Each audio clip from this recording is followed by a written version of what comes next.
በክሱ ላይ ጥቅምት 23 ተገጨ ጥቅምት 24 ተመረመረ ነው የሚል የነበረው የመጣው ጥቅምት 22 ተገጨ ጥቅምት 24 ተመረመረ የሚል ነበር አሁንም ማስተካከል አምጣ ነው ያለው ፍርድ ቤቱ መረምራሉ ብሎ አሳድሮ ውስጥ ለውስጥ አቃቤ ጋር መጣለት ያንን እስኪ ሐኪሙ መጥቶ ያስረዳ ተባለ በሚቀጥለው አንድ ኩባይ የሆነ ሰው መጣ በምስክርነት ሲያስረዳ ያ የመረመረው ሐኪም ወደ መዝገብ ቤት ሲያስተላልፈው ተሳስቶ ሲተረጉሞ ተሳስቶ ተርጉሞት ነው ቀኑን የሚል መልስ ሰጠ እና ፍርድ ቤቱ ይሄን ተቀበለ እነዚህ ሁሉ ጥርጣሬዎች በዳኛው ዘንድ በፍርድ ቤቱ ዘንድ ምንም ቦታ አልነበራቸው አልተሰጠም ለነገሩ ዳኛው የቅንጅትን ጉዳይ በሚያየው ችሎት የቀኝ ዳኛ ነው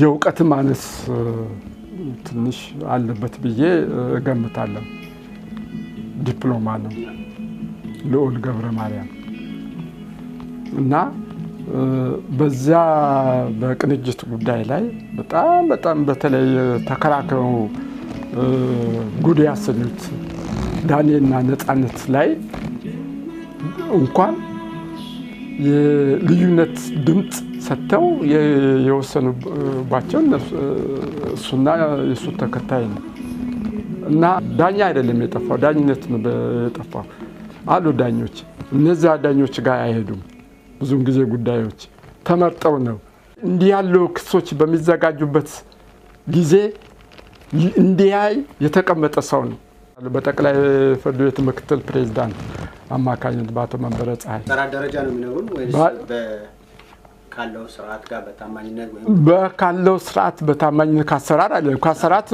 ጋር ማንኛውም ችሎት ነው መመራት ያለበት በዛ ወንጀል ችሎት ብዙ ወንጀል ችሎቶች አሉ እዛ መመራት አለበት እንግዲህ ይሄን ሁሉ አልፎ እነዚያን በጣም አሳፋሪ የመጨረሻ አሳፋሪ ፍርድ ቤቱ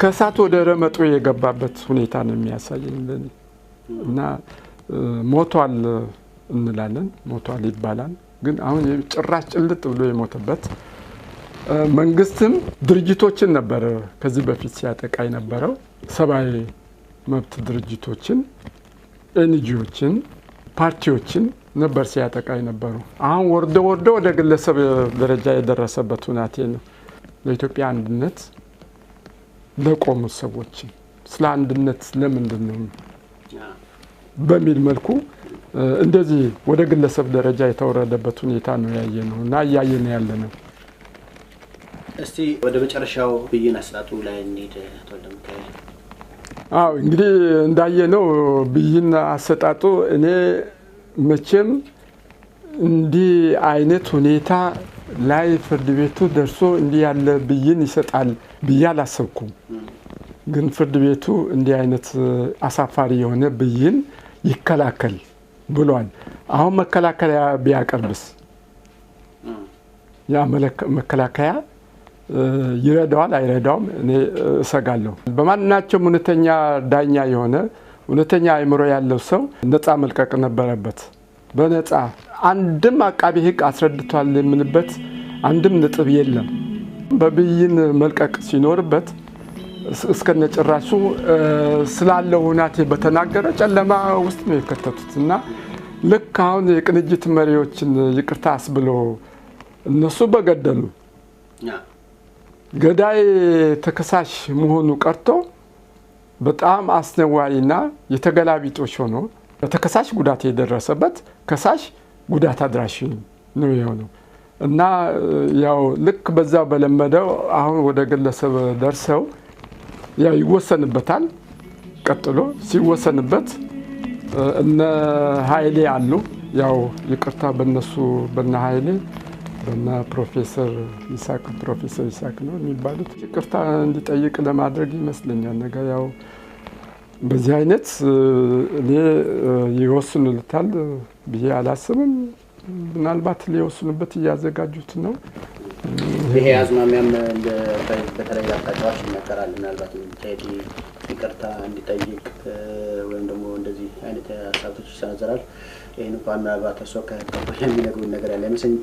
ግን ምናልባት የመጨረሻው አካሄድ ያ ሊሆን ይችላል ብለን ነው የምናስበው። ፍርድ ቤቱ ይፈርድበት ነው። ይቅርታ ከጠየቀ በኋላ ከእንግዲህ በኋላ ይህን መንግስት ወያኔ መንግስት በሚቃወም መልክ ምንም አይነት ዘፈን እንዳይዘፍን ለማድረግ ወይም ከሀገር እንዲወጣ ለማስደረግ የሚደረግ ስምምነት ነው የሚሆነው።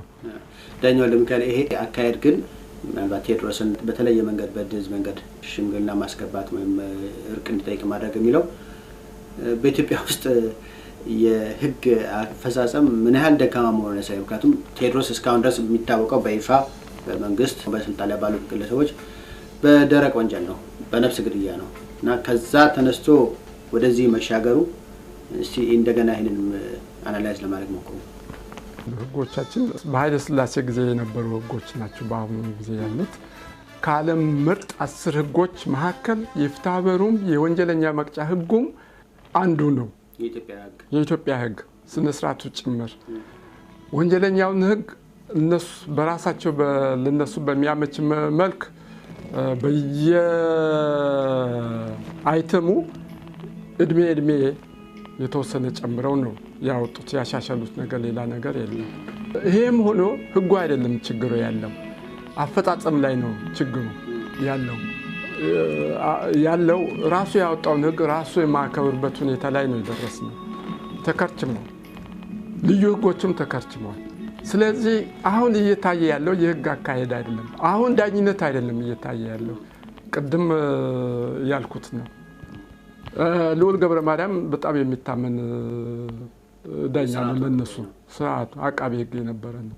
አቃቤ ህጉ ክስ የመሰረተው እኔ በቃኝ ሲል ዳኛ የለም አምጣ ካላመጣ ይሄ አሁን ፎርጅድ የሆነ ማስረጃ መቅረቡን ነው ለኔ የሚገባኛ የሚያመለክተውና በዚህ አይነት ዳኝነት የለም፣ አፈጻጸም የለም፣ ህግ የለም ወደሚለው መደምደሚያ መድረስ የሚችልበት ሁኔታ ነው ያለው በኢትዮጵያ ውስጥ በአሁኑ ጊዜ።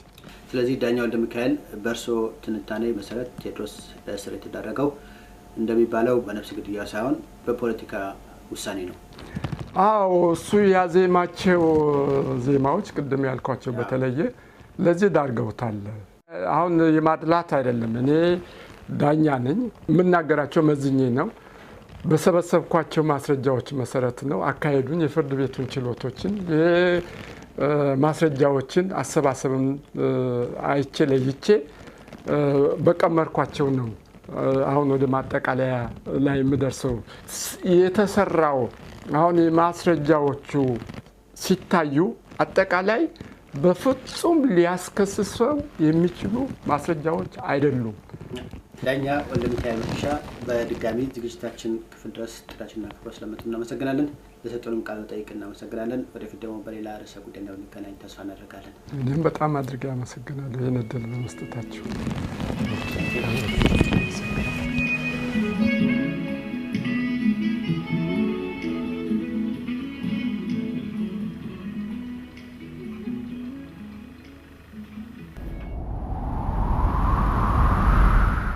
መልካም እንግዲህ ተመልካቾቻችን የዛሬው ዝግጅታችን ይህን ይመስል ነበር። ላስተያየቶ ወይም ጥያቄዎቻችሁ ጻፉልን፣ ደውሉልን።